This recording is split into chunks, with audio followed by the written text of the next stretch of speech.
Hello বন্ধুরা, আজকে তোমাকেও আমি কই নিয়ে যাব জানো? মাছ বাজারে। দেখো, এটা হলো আমার মাছ বাজার।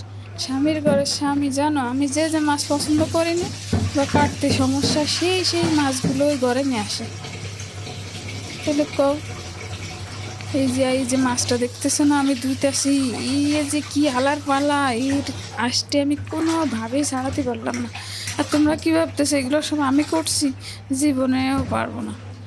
এই মাছগুলো যদি আমি করতে পারতাম তো আমি স্বামীর ঘরে স্বামীরে না টাইট দিতেও পারতাম। কিন্তু এই যে মাছও করতে পারি না, তারা টাইটও দিতে পারি না।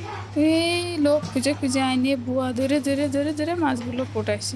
কিন্তু কোটায় কি হবে, এগুলো তো আমার খাওয়া খুব কষ্টকর। ছোটো মাছ আমি খাইতেই পারি না, গলায় কাটা ফুটবেই।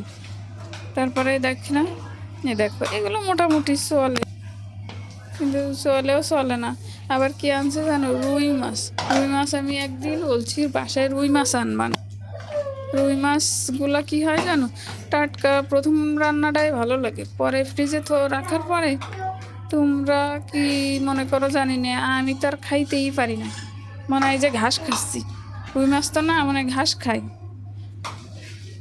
এত করে নিষেধ করি এইগুলো আনবা না, কিছুই মানে বললি বুঝতেই পারে না, শুনে না।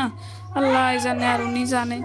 আসলে আজ বিয়ের 10, 15, 16 বছর উনি আজও পর্যন্ত জানে না যে আমার কি পছন্দ, কি খায় কি না খায়, পাত্তাই দেন না। দিক, সমস্যা নেই।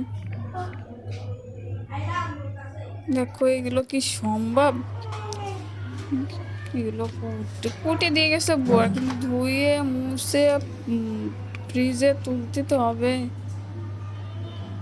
তারপরে দেখো সব ছোট ছোট মাছ, সব ছোট মাছ সব। এগুলো দিয়ে কোনো তরকারিও তো রান্না করা যাবে না, যাবে? তোমরাই বলো। আর এই যে সেই হালার পালা, এর আঁশটে তুলতে যে আমার জালি দিয়ে ডুলি ডুলি যে কয়টা তুলছি, আর বাকিগুলো বিড়ালের জন্য রেখে দিছি।